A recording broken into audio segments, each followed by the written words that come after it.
नमस्कार दोस्तों, एक बार फिर से आप सभी का बहुत बहुत स्वागत है। दोस्तों, इस वीडियो में हम बात करने वाले हैं आपके जो यूपी ट्रिपल एस सी मुख्य सेविका के फॉर्म आए हैं।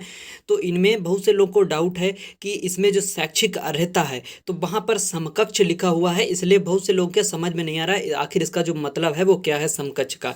A to Z पूरी जानकारी आप लोगों को देने वाले हैं। तो दोस्तों, बहुत सारे यहाँ पर डाउट बन रहे थे। तो दोस्तों, अभी यहाँ पर सबसे पहले हमें जो डाउट है वो कवर करने वाले हैं इसकी शैक्षिक अर्हता के संबंध में।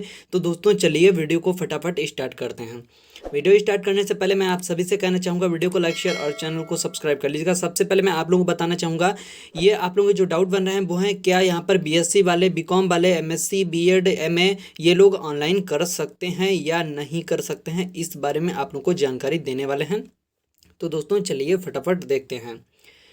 तो दोस्तों, सबसे पहले मैं आप लोगों को बताना चाहूँगा जो ऑफिशियल नोटिस आपका है, अभ्यर्थी भारत में विधि द्वारा स्थापित किसी विश्वविद्यालय से एक विषय के रूप में समाजशास्त्र, समाज कार्य, गृह विज्ञान या पोषण और बाल विकास के साथ कला में स्नातक की उपाधि प्राप्त होनी चाहिए। तो दोस्तों, अब इसके बारे में हम बात करेंगे। सबसे पहले मैं आप लोगों को ये बता दें, इसके जो फॉर्म है 3 तारीख से अप्लाई होने शुरू हो चुके हैं। 24 तारीख तक अप्लाई होंगे और 31 तारीख तक इसमें करेक्शन कर सकते हैं और साथ साथ इसकी जो फीस है वो जमा कर सकते हैं। ये आपकी डेट्स हो गई। इसके बाद आपका जो फॉर्म फीस है तो 25 रुपये एक फॉर्म का यहाँ पर ऑनलाइन का पड़ेगा। इसके बाद जो भी कैंडिडेट शॉर्टलिस्ट होंगे, तो दोस्तों जो कैंडिडेट जब शॉर्टलिस्ट होंगे तो उनसे 200 रुपये जनरल और OBC से 200 रुपये। अब इसके बाद SC और ST से 80 रुपये जो है यहाँ पर अलग से चार्ज लिया जाएगा जब शॉर्ट लिस्ट हो जाएंगे तब। अब दोस्तों, हम बात कर लेते हैं इसका जो शैक्षिक अर्हता है उसके बारे में।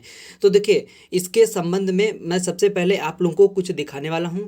तो जो यूपी ट्रिपल एस सी का शॉर्ट नोटिस था उसमें भी बस यही लिखा था कि यहाँ पर कला में स्नातक की डिग्री होनी चाहिए और भाई सब्जेक्ट दिए थे। तो यहाँ से आपका मैंने बताया था जो इसका शॉर्ट नोटिस आएगा उससे हो सकता है कुछ क्लियर हो, लेकिन कुछ क्लियर नहीं हुआ। इसके बाद मैंने यहाँ पर जो है मेल किया था, तो यहाँ पर मैंने लिखा था जैसा कि नोटिस में बताया गया है, अभ्यर्थी को भारत में विधि द्वारा स्थापित किसी विश्वविद्यालय से एक विषय के रूप में समाजशास्त्र, समाज कार्य, गृह विज्ञान, पोषण और बाल विकास के साथ कला में स्नातक की उपाधि अथवा सरकार द्वारा उसके समकक्ष मान्यता प्राप्त हो।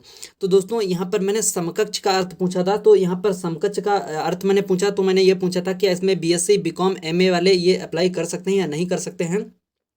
इसके अलावा मैंने ये फीडबैक यहाँ पर भेजा था, तो वहाँ पर भी मैंने आप लोग देख सकते हैं मुख्य सेविका की जो क्वालिफिकेशन है उसे उसके संबंध में भेजा था। और अगर यहाँ पर पीछे आप देखेंगे यहाँ पर भी दिया था मुख्य सेविका की जो शैक्षिक अर्हता है उसे जानने के संबंध में ये मेल किया था। अब इसके बाद अगर आप लोग यहाँ पर देखेंगे तो यहाँ पर भी मैंने अपनी क्वेरी ये टाइप कर दी थी और उसके बाद मैंने ये भेज दिया था।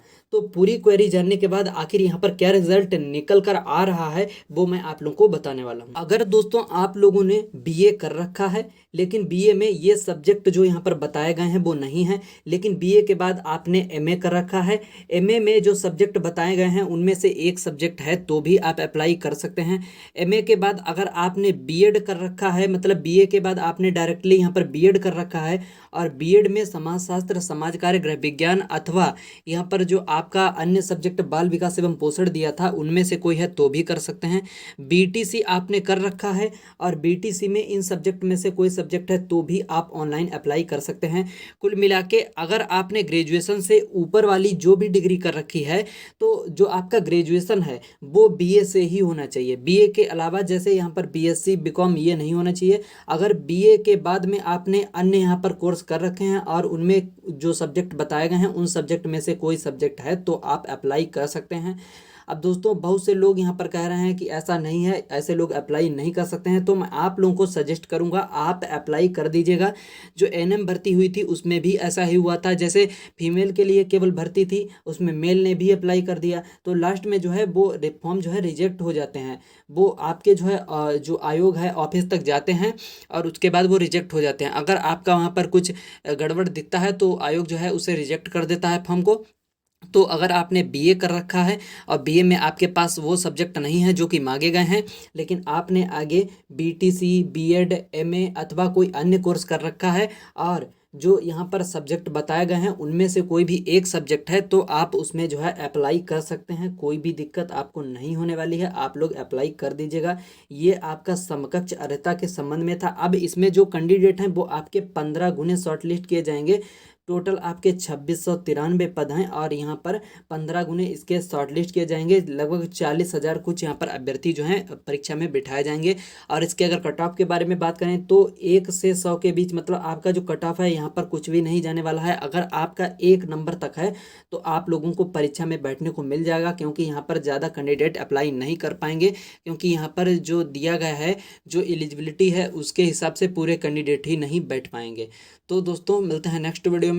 ये वीडियो कैसा लगा कमेंट बॉक्स में बताइएगा।